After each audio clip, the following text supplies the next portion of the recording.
Hello student, welcome to my channel in Vedant academy. तो शुरू करते हैं हमारी आज की क्लास।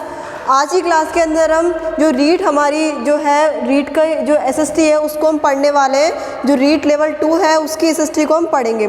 अब जो एसएसटी है उसके अंदर ऐसा तो हम नहीं कह सकते कि सिर्फ एक ही सब्जेक्ट है। इसके अंदर तो क्या है, काफ़ी सारे सब्जेक्ट इन्वॉल्व हैं, जैसे ज्योग्राफी, इकोनॉमिक्स, हिस्ट्री, ठीक है, कल्चर। तो ये बहुत सारे सब्जेक्ट इसमें इन्वॉल्व है, लेकिन हम सिर्फ ज्योग्राफी को स्टडी करेंगे।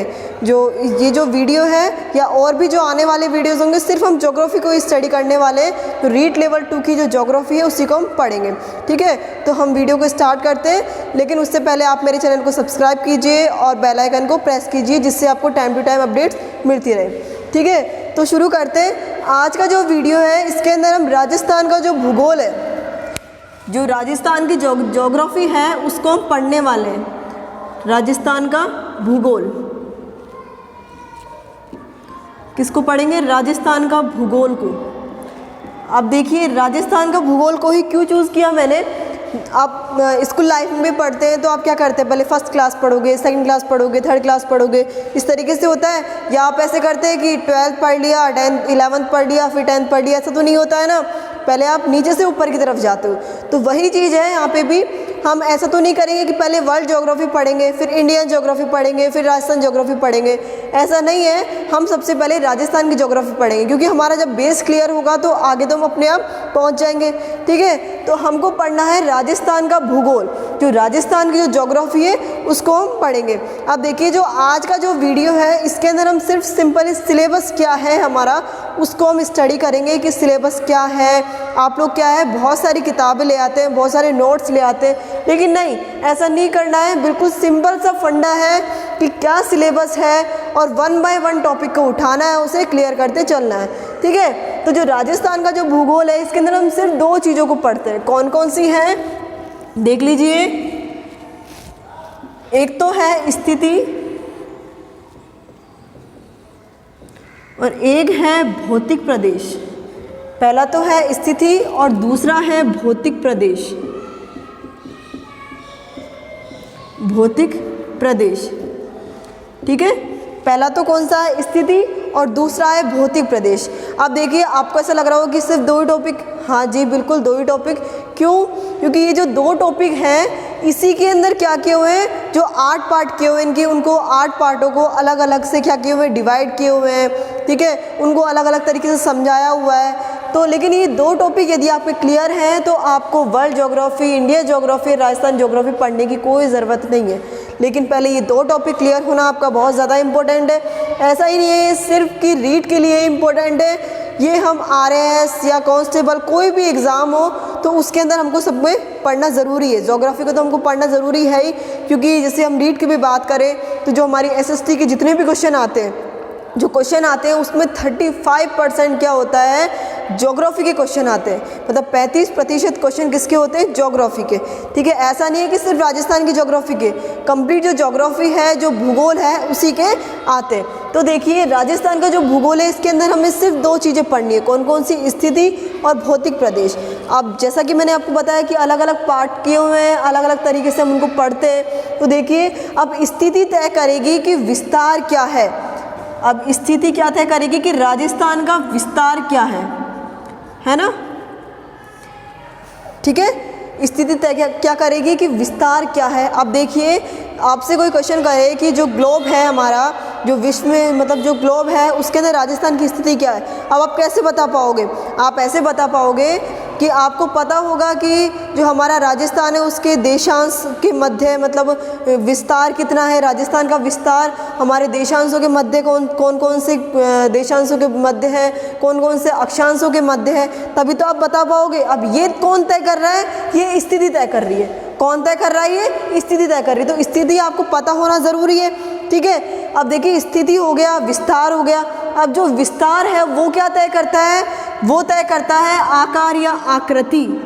जो विस्तार है वो तय करता है कि आकार कैसा होगा या उसकी आकृति कैसी होगी। जितना ज़्यादा विस्तार होगा तो उसकी आकृति भी वैसी होगी, उसका आकार भी वैसा ही होगा।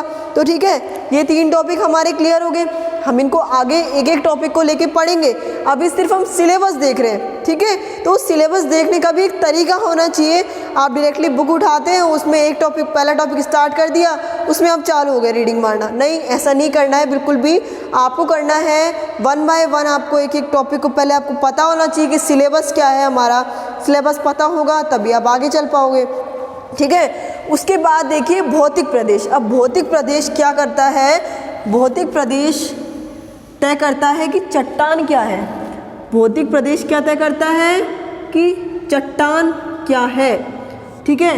अब चट्टान क्या है, सिंपल सी बात है कि जो पर्वतीय प्रदेश होंगे तो वहाँ पे पर्वतीय चट्टान होगी, मरुस्थलीय प्रदेश होंगे तो वहाँ पे कैसी चट्टान होगी, अवसादी चट्टान होगी। तो जो चट्टान है, जो भौतिक प्रदेशों क्या तय करता है कि चट्टान क्या है, वहाँ पे चट्टान कैसी है। तो ठीक है, देखिए अभी जो चट्टान है, सिंपल सी बात है, आपको पता है चट्टान में क्या होता है, खनिज मिले होते हैं। जो चट्टान है इसमें क्या होते हैं, खनिज होते हैं, है ना।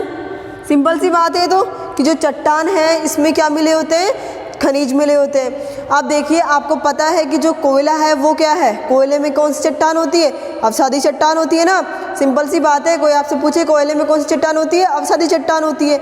अब जो अवसादी चट्टान है, राजस्थान में सबसे ज़्यादा हमको अवसादी चट्टान कहाँ मिलेगी, जो थार का जो मरुस्थल है वहीं मिलेगी, ठीक है। कहाँ मिलेगी हमको, थार का मरुस्थल। तो इसका मतलब जो कोयले की जो खान होगी, जो सबसे ज़्यादा हमको जो कोयले की जो खान मिलेगी वो कहाँ मिलेगी हमको, कोयले की खान हमको अलग अलग, जैसे अलग अलग हमको पार्ट दिए, जैसे पलाना, बीकानेर, ठीक है। तो इस तरीके से हमको कोयले की खान मिलेगी। तो यही चीज़ है, चट्टान के अंदर क्या होगा, खनिज। चट्टान में क्या मिले हुए, खनिज। अब हमको कैसे पता कि ये खान कहाँ मिलेगी, ये हमको कैसे पता होगा, क्योंकि हमने भौतिक प्रदेश में पढ़ा है। भौतिक प्रदेश में क्या पढ़ा है कि चट्टान क्या तय करती है, खनिज। चट्टान तय करेगी कि खनिज कौन सा है, ठीक है। तो जो चट्टान है वो क्या तय करेगी, खनिज को तय करती है कि उसमें कौन सा खनिज होगा, ओके। उसके बाद देखिए जो भौतिक प्रदेश है वो क्या तय करेगा, वो तय करेगा मृदा, कि वहाँ की मिट्टी कैसी होगी।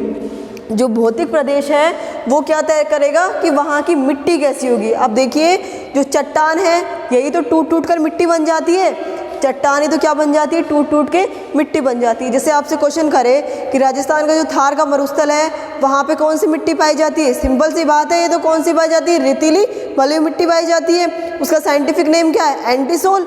क्या है उसका साइंटिफिक नाम, एंटीसोल, ठीक है। और वहाँ पे यदि आपसे पूछे कि सबसे बड़ा भौतिक प्रदेश कौन सा है, राजस्थान का सबसे भौतिक बड़ा प्रदेश, सबसे बड़ा भौतिक प्रदेश कौन सा है वहाँ पे, वो कौन सा है, थार का मरुस्थल। सिंपल सी बात है, यही क्वेश्चन आपसे करता है कि कहाँ कौन सी मिट्टी वहाँ पे पाई जाती है। तो देखिए तो मिट्टी हो गई हमारी कंप्लीट। यदि हम देखें, अभी हम राजस्थान की बात कर रहे हैं, लेकिन आपने भारत के जो भूगोल है उसको भी पढ़ा ही होगा। भारत की जो ज्योग्राफी है, इंडियन ज्योग्राफी भी आपने थोड़ी बहुत तो पढ़ी होगी। तो सिंपल सी बात है, यदि आपसे क्वेश्चन करता है कि भारत में कौन सी मिट्टी पाई जाती है, अब सिंपल सी बात है, ये तो वहाँ पे क्या है 43%, 43% भारत में क्या है, मैदानी भाग है।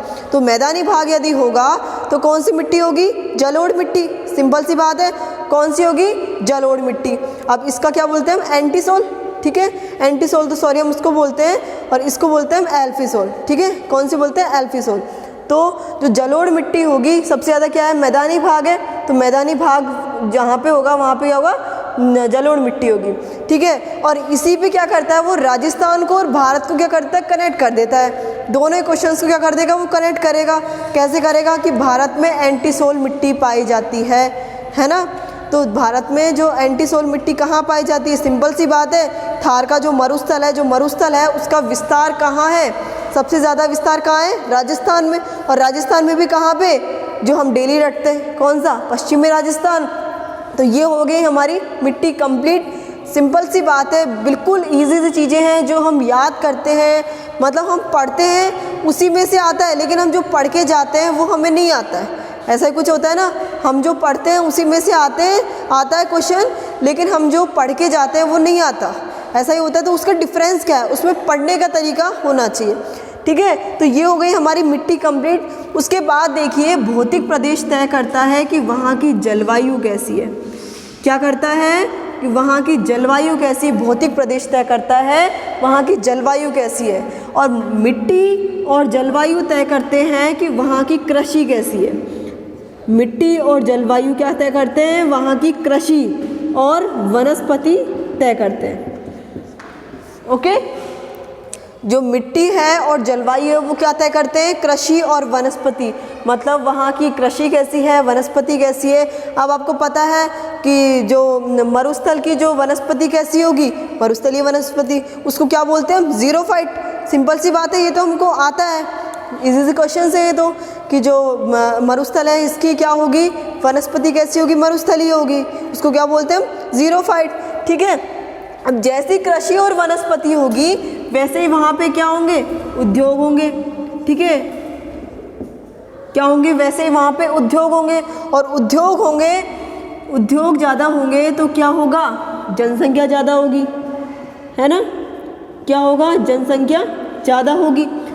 कृषि वनस्पति जहाँ पे ज़्यादा होगी वहाँ पे क्या होंगे, उद्योग ज़्यादा होंगे, और उद्योग जहाँ पे ज़्यादा होंगे वहाँ पे जनसंख्या ज़्यादा होगी। अब आपको पता है कि सबसे ज़्यादा कृषि कहाँ है, राजस्थान में। राजस्थान में सबसे ज़्यादा कृषि कहाँ है, सिंपल सी बात है, कृषि हम कहाँ करेंगे, मैदानी भागों में। और मैदानी भागों का मतलब क्या, जलोढ़ मिट्टी, जहाँ पे जो सर्वाधिक उपजाऊ जो मिट्टी होगी वहीं पे करेंगे। तो वो कहाँ है, सबसे ज़्यादा पूर्वी मैदान प्रदेश में।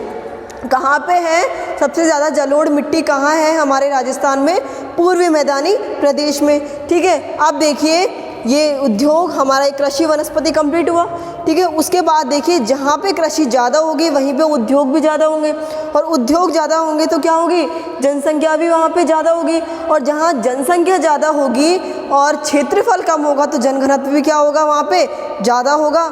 सिंपल सी बात है, जनसंख्या ज़्यादा है और क्षेत्रफल कम है तो क्या होगा, जनघनत्व ज़्यादा होगा। तो एक क्वेश्चन भी यहाँ पे बनता है कि जनघनत्व सबसे ज़्यादा कहाँ है, राजस्थान में कौन कौन से ज़िले हैं जनघनत्व वाले, ज़्यादा जनघनत्व वाले कौन कौन से ज़िले हैं, तो कौन कौन से, जयपुर, भरतपुर, दौसा, अलवर, यही तो है। तो ये होता है हमारा यहाँ पे क्लियर, यही सब चीज़ें आपको दी हुई हैं। उसके बाद देखिए यदि हमसे कम का पूछता है तो कम कौन कौन से, बीकानेर, ठीक है, बाड़मेर और चूरू, है ना। तो ये सब चीज़ें हमको याद होनी चाहिए, जैसलमेर। तो ये सब चीज़ें हमको क्या होनी चाहिए, लर्न होनी चाहिए कि कौन कौन से कहाँ कहाँ पे जनघनत्व ज़्यादा है, कहाँ कहाँ पे जनघनत्व कम है। तो इन सब चीज़ों के आपको लॉजिक पता होने चाहिए, लॉजिक इनके निकालने चाहिए। तो कैसे, अब ये जो मैंने अभी आपको बताया कि जनघनत्व कहाँ है, ज़्यादा होना चाहिए, कहाँ कहाँ पे, दौसा, है ना, भरतपुर, अलवर और जयपुर। तो ये चीज़ मैंने अभी आपको बताया। तो यहाँ पे क्या है, ये कहाँ है, पूर्वी मैदान साइड पे। ठीक है, तो पूर्वी मैदान साइड पे क्या है, जनघनत्व ज़्यादा है, तो मतलब कृषि भी ज़्यादा है, उद्योग भी ज़्यादा है और जनसंख्या भी ज़्यादा है और जनघनत्व भी यहाँ पे ज़्यादा है। उसके बाद देखिए उद्योग और जनसंख्या क्या तय करते हैं, वहाँ का परिवहन तय करते हैं। क्या करते हैं, वहाँ का परिवहन कैसा है ये तय करते हैं। कौन तय करता है, उद्योग और जनसंख्या क्या तय करते हैं, वहाँ का परिवहन कैसा है। ठीक है, और यही सारी चीज़ें क्या है, आपका सिलेबस है, यही सब चीज़ें हैं आपके सिलेबस में। नीट लेवल 2 का यही तो सिलेबस है, ज्योग्राफी का। राजस्थान की जो ज्योग्राफी है उसका सिलेबस यही है। इंडिया की भी बात कर लो तो इंडिया में भी कुछ इतना ही है, कम्प्लीटली इतना ही है, इससे ज़्यादा कुछ भी नहीं है, यही आपका सिलेबस है। उसके बाद अब जो नेक्स्ट वीडियो जो आएगा उसके अंदर हम एक एक टॉपिक को लेके सबको हम अच्छे से डिस्क्राइबली स्टडी करेंगे, एक्सप्लेन करेंगे उसको अच्छे से, ठीक है, उसको हम अच्छे से पढ़ेंगे। तो आई होप आप लोगों को ये जो कंप्लीट सिलेबस है ये समझ में आ गया होगा। ठीक है, तो यदि आपको मेरा वीडियो पसंद आया तो प्लीज़ वीडियो को लाइक कीजिए, शेयर कीजिए और प्लीज़ सब्सक्राइब कीजिए चैनल को। तो थैंक यू सो मच।